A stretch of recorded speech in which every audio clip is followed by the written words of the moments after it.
Okay, I'm doing my video presentation for you as a presentation that we were supposed to finish in class, but I missed unfortunately for medical reasons.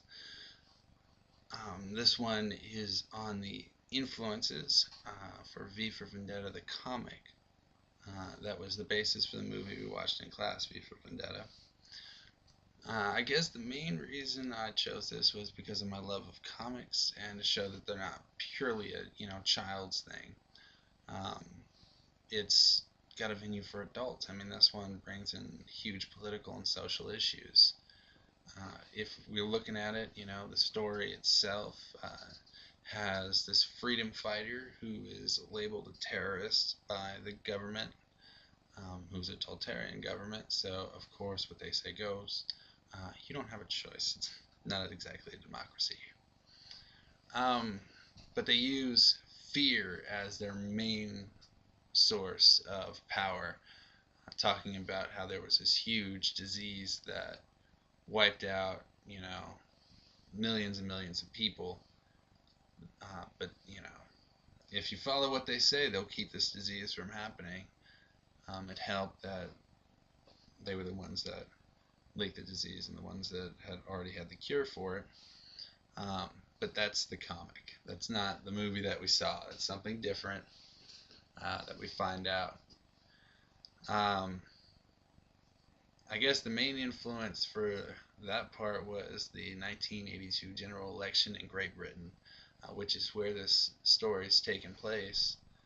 Um, you had Margaret Thatcher versus uh, Michael Foot, and Foot's party was running on disarming Britain of its nuclear weapons, saying that if we don't have any nuclear weapons, in case there's a nuclear, war, we're less likely to get hit. So he's running off these fears of, being nuked, which is pretty, good fear to have. But um, he's using these to try and win the election, which he lost.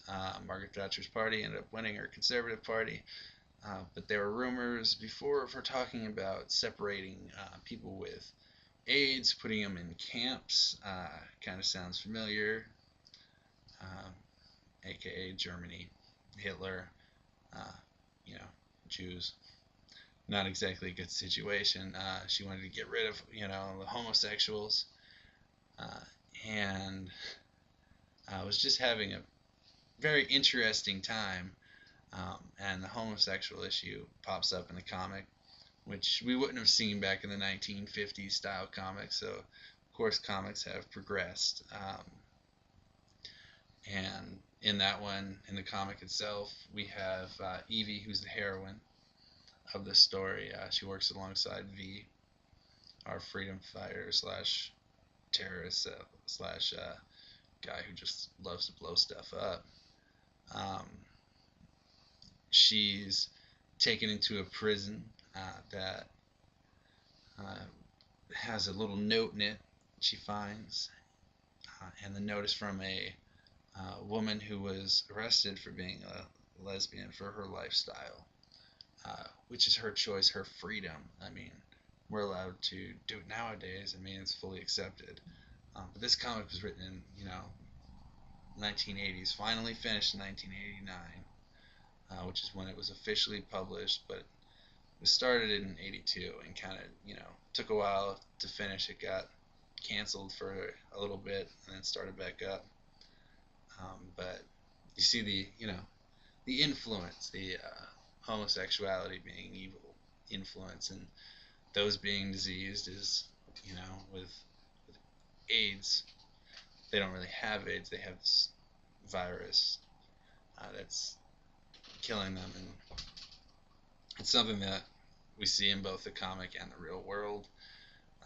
In 2006, we had the movie was released, V for Vendetta, which is kind of the update of the comic, and it shows that it's still relating to audiences today. We've changed the words now, of course, for our fears of nuclear weapons. They're anthrax and weapons of mass destruction, which we really haven't found any where we've been looking, but that's beyond the point. But the issues change. would just like some issues with our government.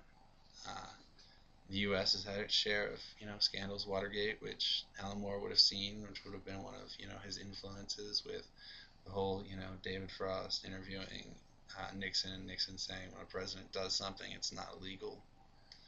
Um, so he would have gone off that.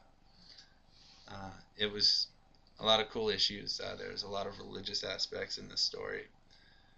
We see, the head of the church in England, their spokesperson, gets murdered because he was a pedophile and such.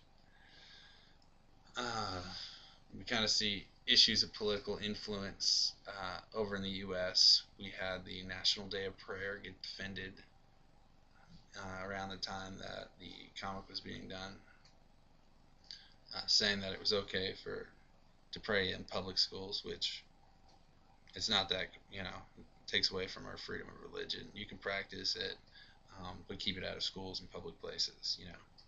That's one of our things. Don't force it upon people. V points out, in the story that the government should fear its people, not the other way around, and that's something that should hold true. I mean, we control them. We elect them. We tell them to represent us. We don't like them. Uh, let's say something about it. We got to speak up. That's something that I think also Alan Moore was trying to point out, that we do have a little control over our lives here. So the story, of V for Vendetta relates a lot to the real world. The influences came from everywhere. I mean, we all have a situation with a religious leader or a political leader, or even a cop, a security guard, teacher, doesn't really matter, that we've had disagreements with. Um, but of course, the whole, it's not as serious as releasing a virus onto your own country. But I've run this presentation really long, so I'm just going to say it was a great story. The movie was great. Thanks for letting us watch it. Thanks for the semester, and I hope you have a great summer, and maybe see you around sometime or work on campus. So thank you.